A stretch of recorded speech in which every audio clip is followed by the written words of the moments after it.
Assalamualaikum warahmatullahi wabarakatuh. Alhamdulillahi rabbil alamin. Assalatu wassalamu ala asrafil anbiya'i wal mursalin Sayyidina wa maulana Muhammadin. Asyhadu an la ilaha illallah wa asyhadu anna Muhammadar Rasulullah.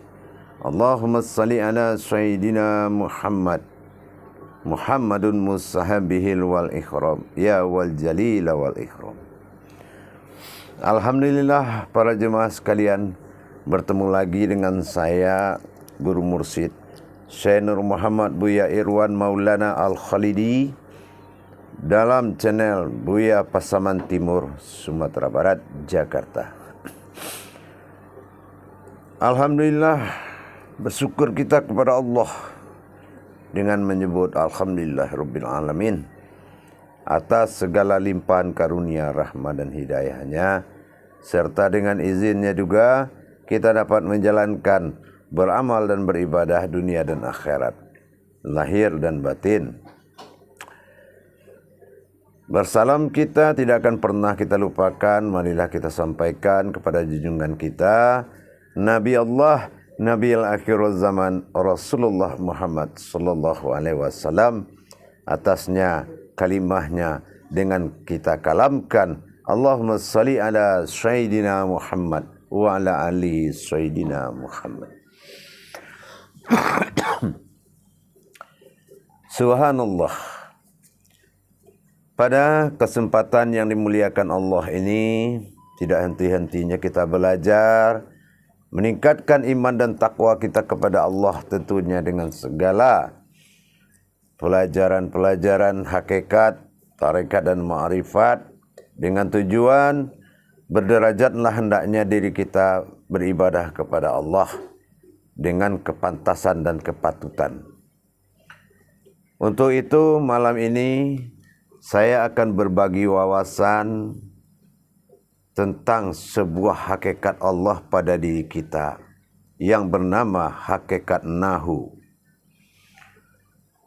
Para hadirin dan jemaah hamba Allah yang dimuliakan Allah, mungkin kata-kata nahu ini tidak asing bagi para ulama, para guru-guru, atau mungkin sebagian umat muslim ya. Nahu ini sebetulnya, inilah saatnya kebenaran, keumatan kita bertuhan kepada Allah dan kebenaran Allah terhadap seorang umat.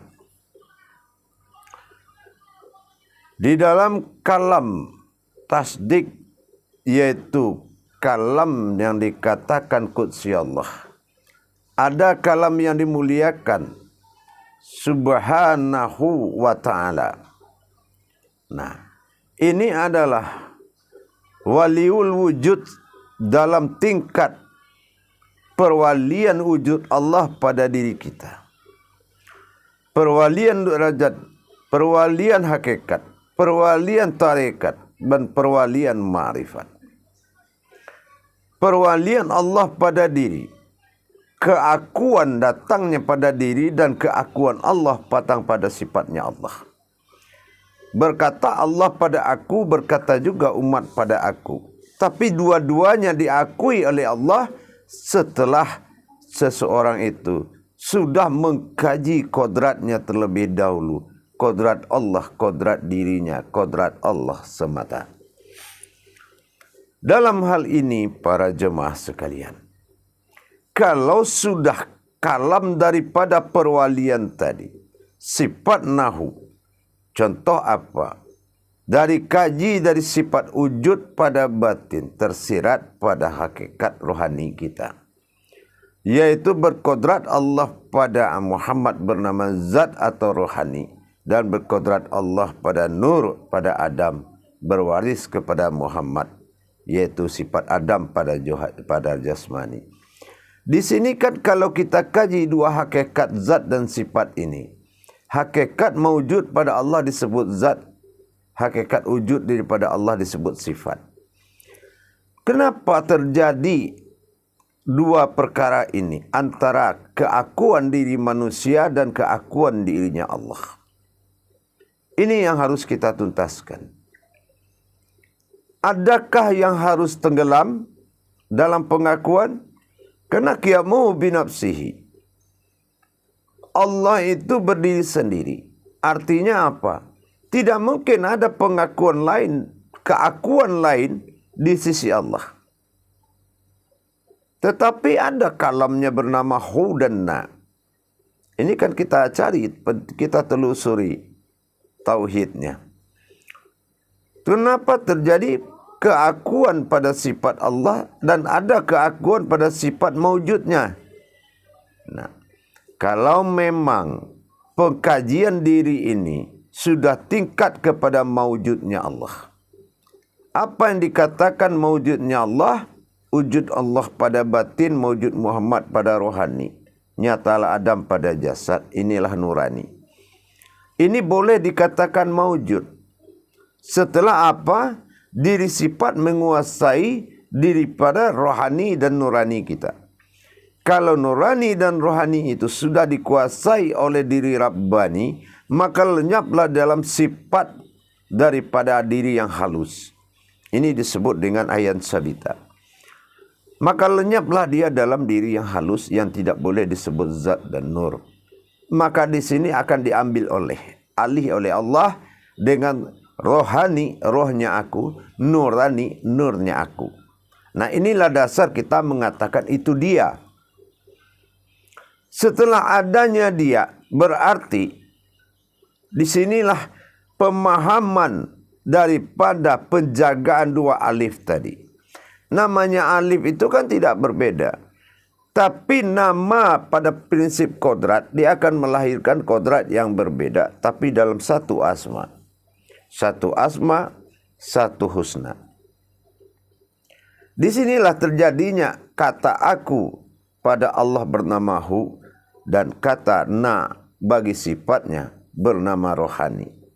Nah, kata na ini bersifat kepada keakuan umatnya Allah, yaitu sifatnya sendiri, setelah kita benar-benar mencapai kodrat-kodrat Allah yang mutlak dalam diri kita. Apa kodrat Allah yang mutlak bagi diri kita? Segala wujud daripada sir, batin, zat dan nur, serta berafal Allah pada diri, berifil rohani dengan Allah. Gerak menandakan adalah hayat. Bergerak kita hayatnya Allah, sesungguhnya itu adalah keakuan bagi diri kita. Keakuan bagi diri adalah akunya Allah. Nah, kita akan lihat apakah diakui keakuan kemanusiaan atau keakuan Allah pada manusia. Kembali ke tadi, kalau umpamanya keakuan Allah pada manusia itu sudah mencapai tingkat kodrat, zat, sifat dan batin, maka keakuan itu dinamakan na. Na itu sifat keakuan atau kehambaan Allah pada diri kita, bukan kehambaan manusia.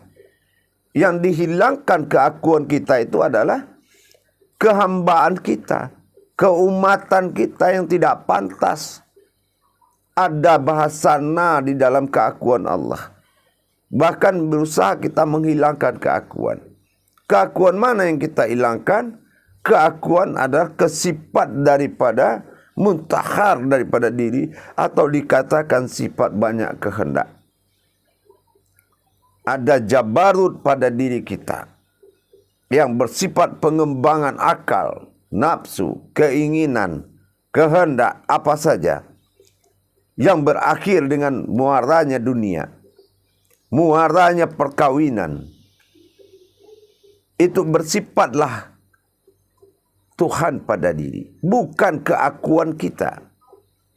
Kalau keakuan kita itulah kehendak-kehendak daripada sifat nafsu dan akal kita.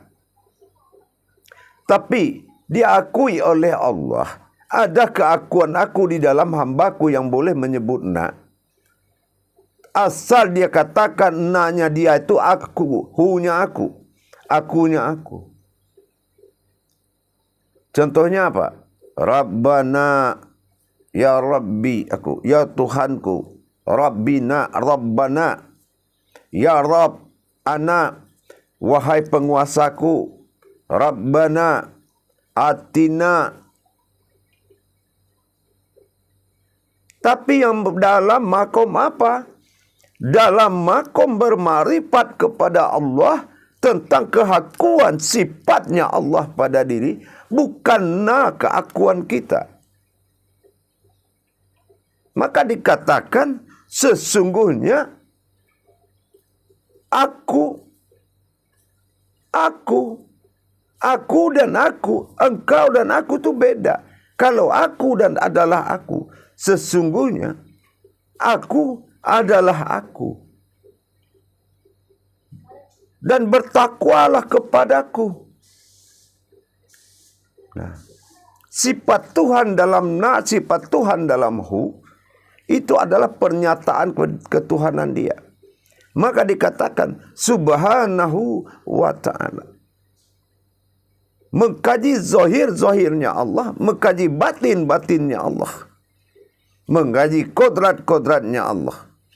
Karena Allah ada dalam keinsanan, maka dikatakan na. Jadi bukan asal sembarangan bahasa na tadi. Jadi kalau kita biasa berbicara dengan na, tapi mewakili Allah, itu bahasa yang sangat mulia. Kalam kita itu dianggap siar. Contoh anak. Nah, kalau kita bilang ke diri kita anak, berarti kita telah mewakili Allah. Karena disebutkan nahu. Nah itu adalah aku. Tapi dalam rangka apa? Kodrat yang telah menjadi sifatnya Allah. Kodratnya sifat-sifat Allah. Kodrat sifatnya. Raganya bernama zat. Tingkahnya bernama sifat. Inilah afal. Kalau memang kamu sudah merasakan berafal pada dirimu. Kalau sudah dia berafal, itu boleh dikatakan na. Tapi kalau afalnya belum afalullah, maka na inilah yang harus digugurkan. Para jemaah yang dirahmati Allah, memang berat mengosongkan diri dan mewujudkan Tuhan, harus melalui proses belajar. Kalau sudah sifat aras kosong, sifat kutsi kosong pada diri kita, barulah kita bisa mengatakan ada nahu di diri kita. Saya mewakilkan Allah, itu nahu. Contoh, kita bermukadimah, kita berkhutbah, kita berceramah, kita bertausiah. Itu namanya nahu.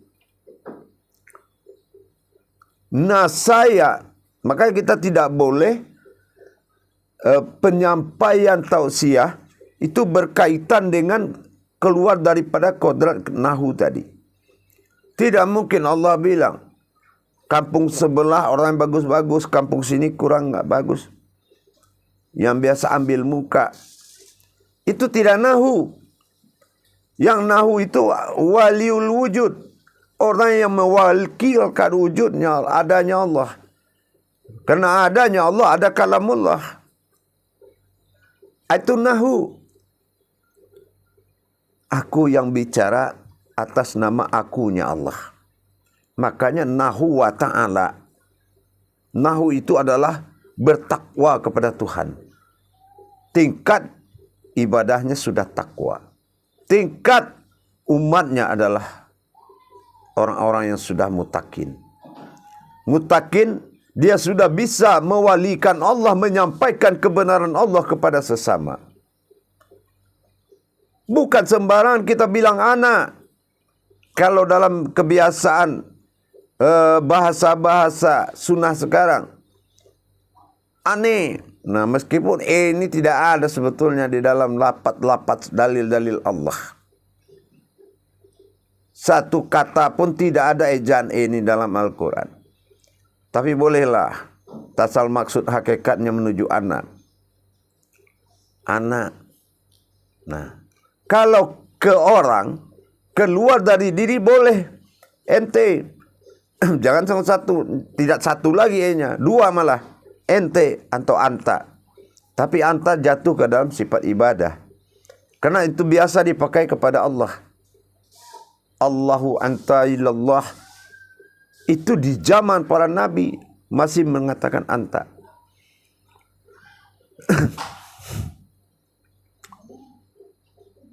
Para jemaah yang dirahmati Allah. Jadi kita menyampaikan tabaraka'ala, menyampaikan amanah-amanah Allah, baik di mimbar, baik dalam tausiah, baik dalam ceramah. Terus kita mengatakan perkataan na tadi. InsyaAllah anak akan doakan semoga antum-antum sehat. Itu berarti dia telah mewakilkan Allah untuk membicarakan dan menyampaikan doa tadi. Kenapa? Ini kita buktikan dalam surat Taha 14. Inani anallah. Mauna. Sesungguhnya aku adalah Tuhan yang dikatakan Allah. Inani anallah. Mauna. Jatuh kepada ni sifat kodrat daripada Adam dan Muhammad. Begitu para jemaah. Jadi tidak asal-asalan kita menyebut anak. Padahal mungkin watak kita belum watak Tuhan. Tapi bahasa kita sudah mewakili Tuhan. Akhirnya semua kesalahan yang kita ucapkan karena kita mengatakan anak, maka kitalah yang akan bertanggung jawab kepantasan kepada Allah. Apa pantas kata anak ini dipakai untuk mempermalukan Allah pada dirimu? Karena anak itu juga sifat kehambaan bagi diri Allah. Tidak boleh kita mengatakan aku itu kita. Aku itu adalah Allah. Kita batasannya.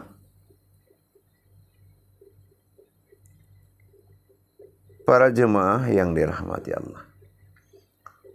Jadi kalau kita sudah mengerti batasan na tadi, fungsi dari kalimat na tadi adalah makanya nahu.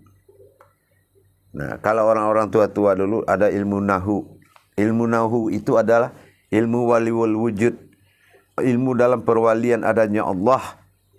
Ya. Kalau kita minta ampun habis sholat, ya jemaah, Rabbana atina fid dunya hasanah wa bil akhirati hasanah. Itu Rabbana atina. Rabbana takabal minna sholatana wa kasiyamana. Semuanya Kenapa? Itu adalah aftar mawujudnya Allah. Menyampaikan kepada sifat ilahi billahnya Allah.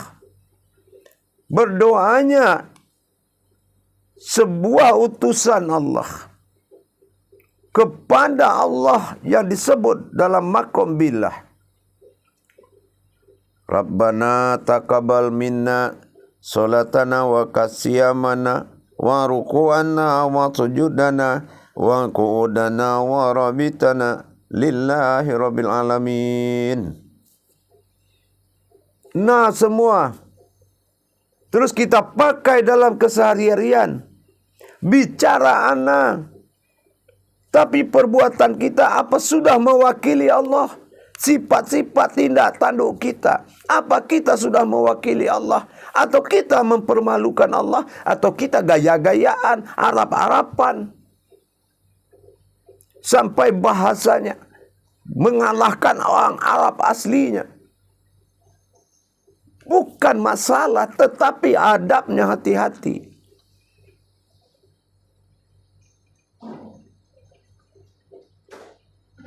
Itu para jemaah. Boleh kita berbuat baik, boleh kita berbuat mabrur, boleh kita berbuat mustajab kepada Allah dan berkalam apa saja, tapi dengan nama, ingat,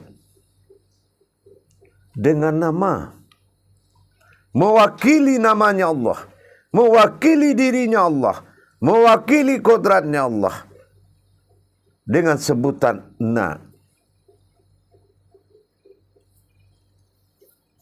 Para jemaah yang dirahmati Allah, rahimakumullah. Kalau kita lihat, Allah berzahiru wallahi fil batin. Kalau memang zahir Allah itu dilihat dan diwasilahkan kepada sifat maujud daripada diri Allah, dirimu, yaitu jasad. Setelah ada rohani sebagai kodrat daripada diri, nurani kodrat daripada hayat. Tapi apakah af'alnya, gerakan mulai kauliyahnya, mulai sampai kepada kodratnya, dan bicara atas nanya Allah. Kalau tidak nanya Allah, tidak masalah. Mungkin sekarang dianggap itu bahasa Muslim. Bahasa Muslim. Alhamdulillah, tidak apa-apa. Tapi berkaitan kepada tajalli Allah, Asmaul Husna. Apabila kita sudah berasma atas nama husnanya, ingat, husna, husinna, hati-hati. Itu adalah husnanya daripada asma. Asma terdengar dan terdengar dan terdengar oleh orang. Tapi husnanya itu adalah kodrat. Husinna. Aku manusia juga aku. Aku manusia itu juga aku. Artinya dari kodrat tadi, yang berbuat manusia itu juga aku. Itulah. Makanya asma itu bisa menampung kodrat kajian. Kenapa? Itu adalah kodrat Allah semata. Inilah kodratnya Allah. Tapi kalau masih ada nanya manusia di situ, nas apalagi? Tambah jadi-jadi dah. Apa nasnya? Ngundangnya harus ratusan juta. Maaf. Apakah pantas bahasana itu untuk perilaku seperti itu? Ingat, perilaku kita. Ingat af'alnya. Menjual dan berkata na di dalam hukum sebuah ibadah itu sangat rawan. Kenapa? Itu adalah pernyataan ketuhanan diri pada Allah, pada diri. Ketuhanan Allah pada diri. Mana nahu ta'ala. Nahu itu adalah sifat Tuhan. Meskipun kita menyampaikan dengan na, tapi hu-nya ta'ala. Ta'ala itu adalah ilah Tuhan sebelum bernama Allah. Jangan kita bicara yang tidak berkaitan dengan bahasa-bahasa kodrat tadi. Ini akan menjadi malapetaka. Kita lihat malapetakanya apa. Kita paksakan diri terkenal. Naik mimbar, bikin orang ketawa, bikin orang nangis. Tapi kita tidak dibikin apa-apa oleh Allah. Apa contohnya? Kita menyampaikan dengan merendahkan orang lain. Dengan mengecilkan orang lain. Ini bukan nahu. Bukan perwalianku, kata Allah. Tunggu azabku. Kalau perwalian Allah, lillahi ta'ala. Subhanahu wa ta'ala walillahi ta'ala. Hanya karena aku, karena perintahku, tabaraka Allah, sampaikan amanahku. Jangan masuk amanahmu di situ. Kamu tidak aman. Ya ayyuhallazina amanu. Wahai orang-orang yang beriman. Iman itu apa? Aman. Iman berasal daripada kata aman. Amanu itu adalah aman. Amanu imana, imana aman. Wahai orang-orang yang telah aman. Itulah nahu tadi. Nah, itu alif yang nyata, hu itu alif tersirat.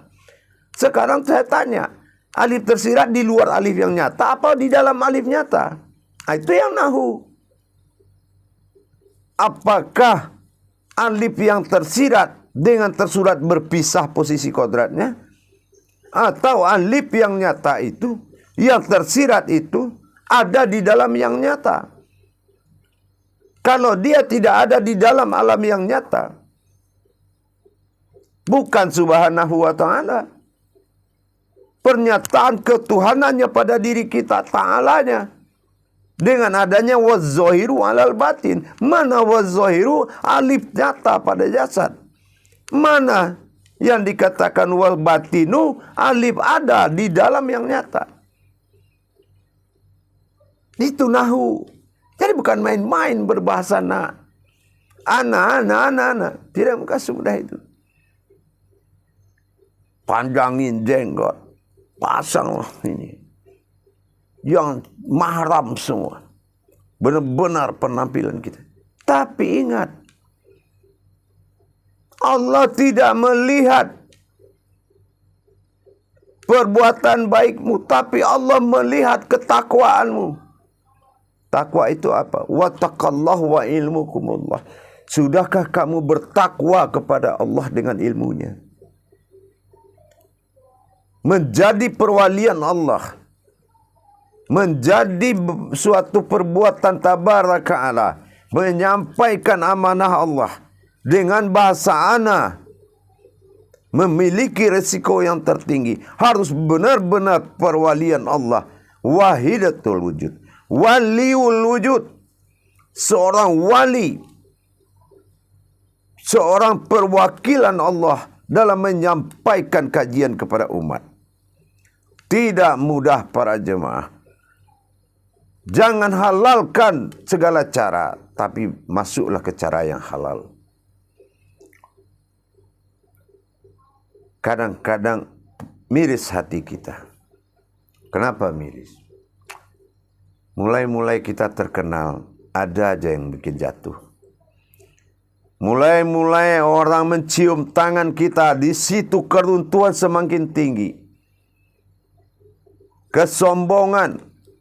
Ente harus mabah ke aneh. Cium tangan aneh. Subhanallah.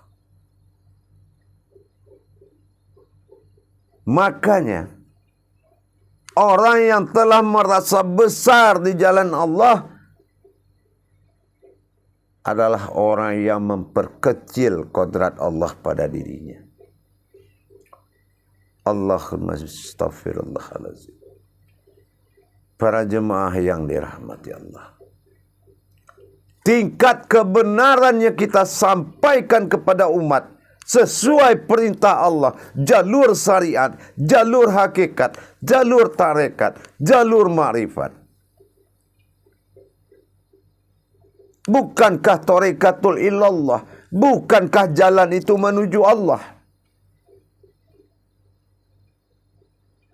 Itu nahu tadi.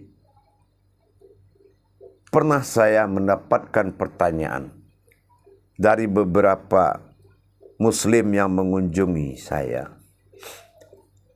Buya, apakah mursyid itu ada dalam kolbi muridnya? Sehingga nanti kata mursyidnya kita ketemu di akhirat. Tapi kalau di dunia kamu belajar aja ke wakil saya. Apa begitu? Wa fi anfusikum afala tubsirun. Ini dasar dari nahu juga. Kalau nahunya itu hunya hilang, ini yang bahaya. Asmaul Husna. Dimulai oleh namaku, diakhiri oleh diriku.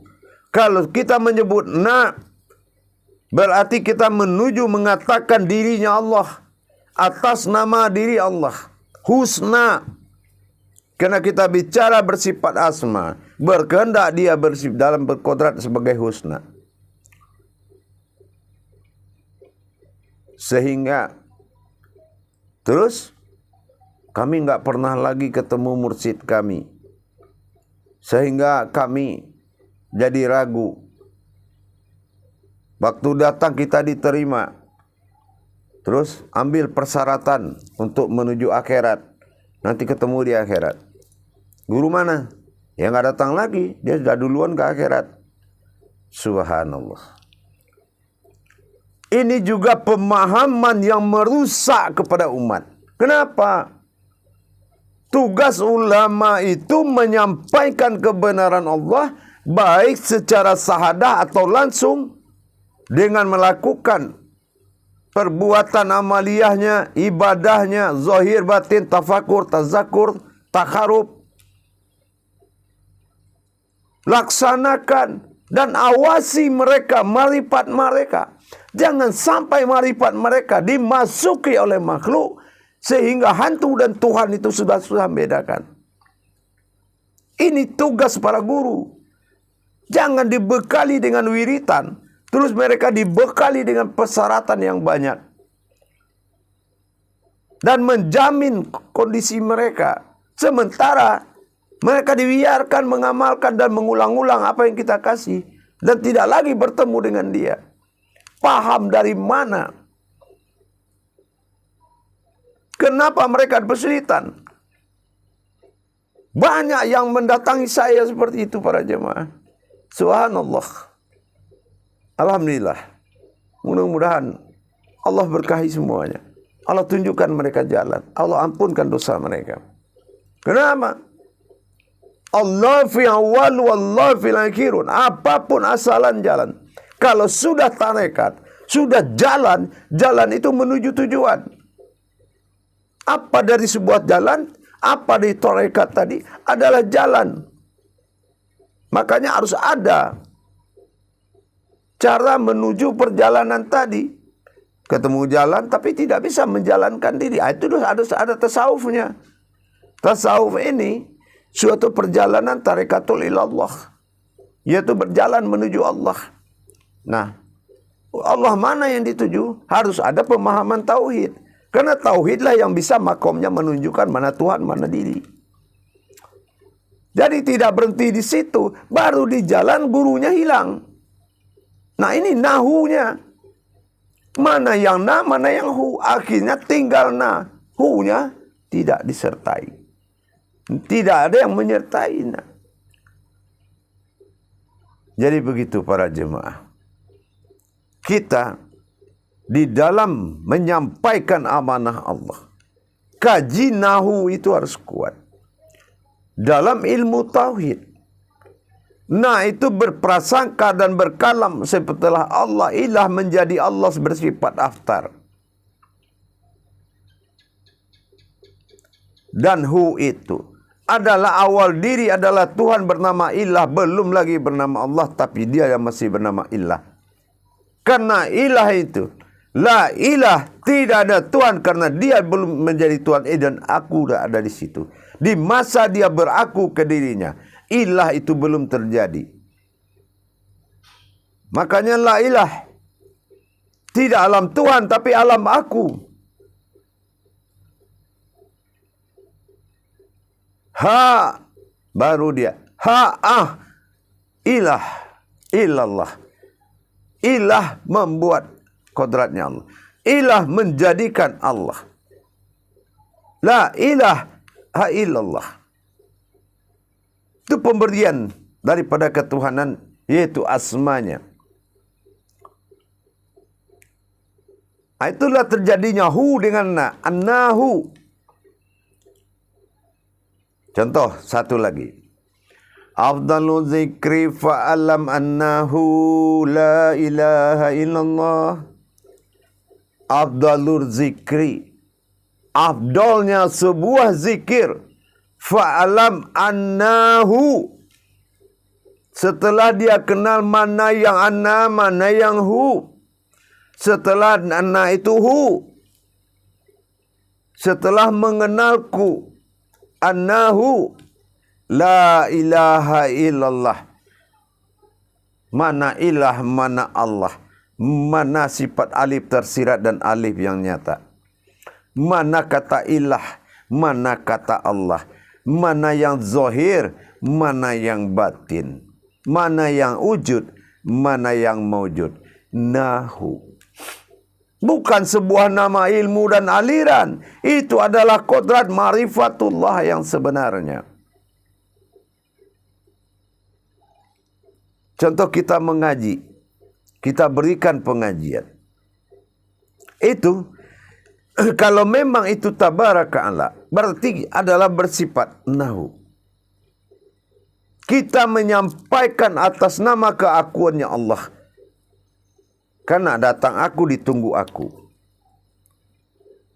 Dan disempurnakan yang mendengar mewujud sebuah dia.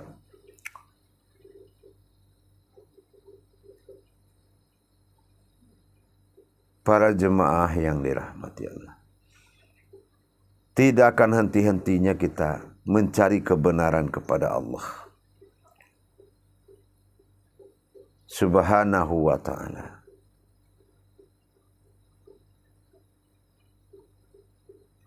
Sangat jelas. Afdalu zikri fa'alam annahu la ilaha illallah hayyun mawjud. Nahunya hayyun mawjud. Harus nyata adanya.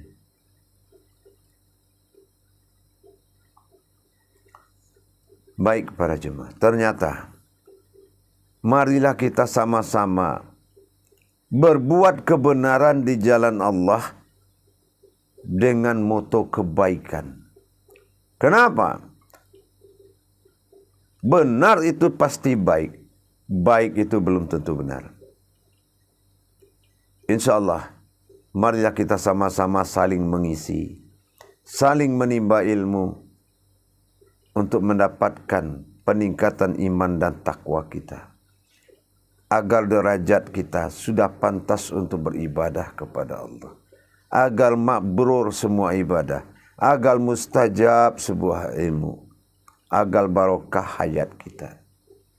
Dengan tentunya kita menjaga bidalihi marifatul haq bil ilmi. Dengan tentunya kita mengatakan kebenaran sebuah ilmu itu ada kata Allah pada dalilku. Kalau kita berdalil, nanya kita itu karena hu, Allah ijabah kebaikannya. Tapi kalau na adalah na, aku adalah akunya manusia dengan potensi rajin menghafal, rajin bertanya dan menjadi guru. Tidak dari hu, datangnya na itu tidak dari hu-nya. Berarti bukan nahu. Afdal zikri fa'alam annahu subhanahu wa ta'ala. InsyaAllah. Mudah-mudahan kalimat daripada anna ini tidak asal menjadi gagah-gagahan di dalam Islam. Karena akan merupakan kehancuran apabila kodrat ilmu itu tidak menunjukkan ilmu yang disampaikan. Mudah-mudahan berkah buat kita semua. Selalulah kita menjaga derajat dan martabat Allah dalam berbuat agama, dalam berbuat ilmu. Jagalah martabat dan harkat Allah. Insya Allah kamu adalah maujudnya Allah.